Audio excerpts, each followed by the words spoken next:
Fridays are awesome. I'm Carl Azus. Coming up on CNN Student News, exploring the deep blue sea and jetpacking over Dubai. We're starting in Boston, Massachusetts, though, where the fate of a Boston Marathon terrorist bomber is in the hands of a jury. Dzhokhar Tsarnaev has already been found guilty of 30 counts.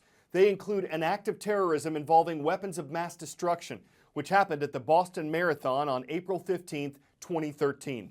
The counts include the murders of 4 people and the injuries of hundreds more. 17 counts carry a possible death sentence. Prosecutors argued that Tsarnaev was a remorseless terrorist worthy of the death penalty, while the defense said he was repentant and deserves to be spared. Jurors have to unanimously agree to return a death sentence. Otherwise, Tsarnaev will spend the rest of his life in prison without parole.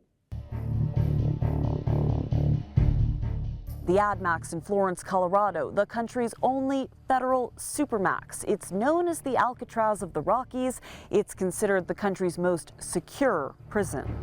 Today there's 420 inmates in the prison. They've killed staff, they've killed guards. They've earned, if you will, the right to go to the supermax.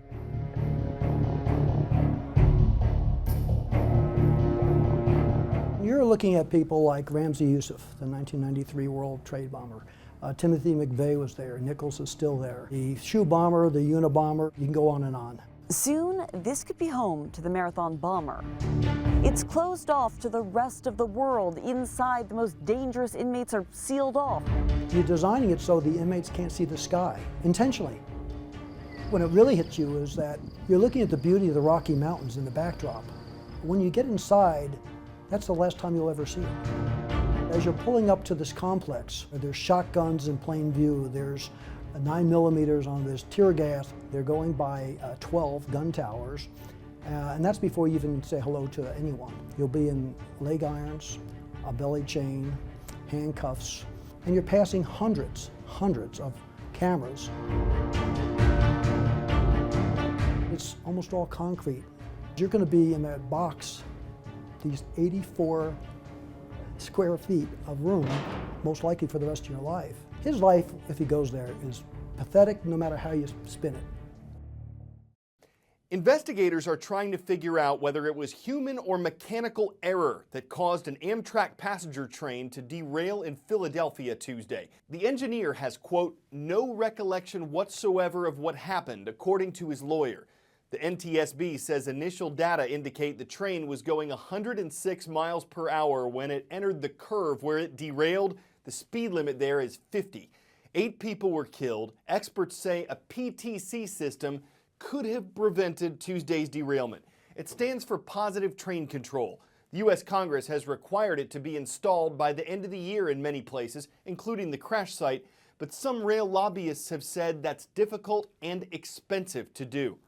Positive train control is an idea that's been around for about 25 years, and putting it in place has not just been a budget issue, it has also been a technological issue, because you're talking about building a matrix of information around every train out there. It starts with GPS, satellite systems, to tell the engineer precisely where he is at all times and to tell other trains where his train is. Second element, basically ground stations that are alongside the tracks to tell them about switch positions, where there might be work crews, other things to be concerned about, and then ground control stations that put all that information together to make sure he knows where there are bends in the road, where there might be a trail, overpass, anything like that. And it all comes out in a simple readout for the engineer that tells him at any given moment how fast he can afford to be going and when he has to start braking. And if he gets too close to any type of hazard out there, the computers from this big matrix just take over and they automatically slow that train down and even make it stop if necessary so we don't have a catastrophe. What we would hope to get from all of that, and what congressional researchers believe we would get, is no more train-to-train collisions like we've seen before. We wouldn't see switching errors where somebody just doesn't realize they're being shunted off onto a different track where an accident might occur. You wouldn't see trains running up on work crews, and importantly, you would not see what we just saw a couple of days ago, which is a train coming too fast into a turn, because the computer wouldn't let any of this happen. But this is important. In terms of train collisions and derailments, this would stop 2% of them. 2%. An important 2%, but many more would go on, and it would do nothing to deal with people and cars getting onto the tracks, which actually kill hundreds of people every year. For today's Call of the Roll, we're going cross-country and taking flight with the Eagles. They're in the Green Mountain state of Vermont at Mount Abraham Union Middle High School. Making a stop in the Cornhusker State, in Omaha, Nebraska, hello to the Crusaders of Marion High School. And the Hawks are flying high above the Beaver State. In Hillsboro, Oregon, say hello to South Meadows Middle School. According to the National Oceanic and Atmospheric Administration, there are many more marine scientists or biologists out there than there are jobs for them.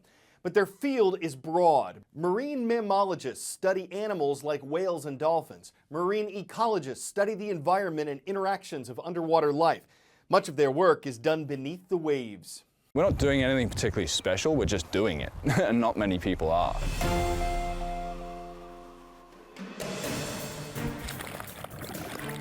Exploration to me means adding new understanding to the natural world.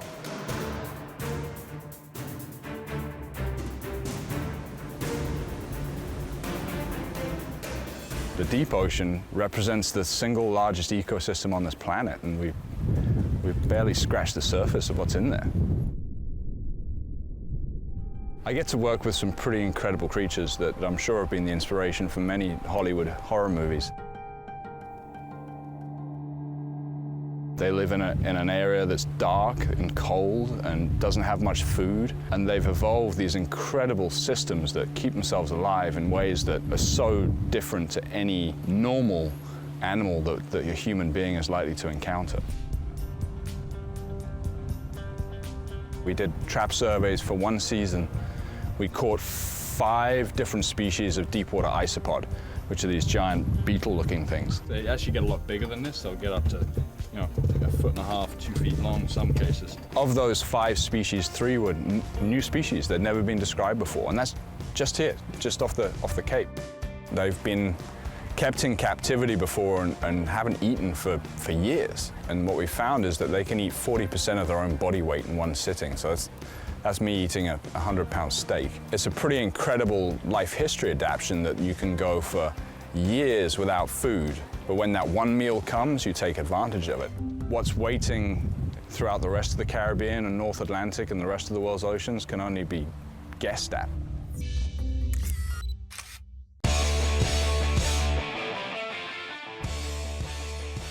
You know you're looking at an extreme sport when it starts with a jump from a plane. From there, it really takes off.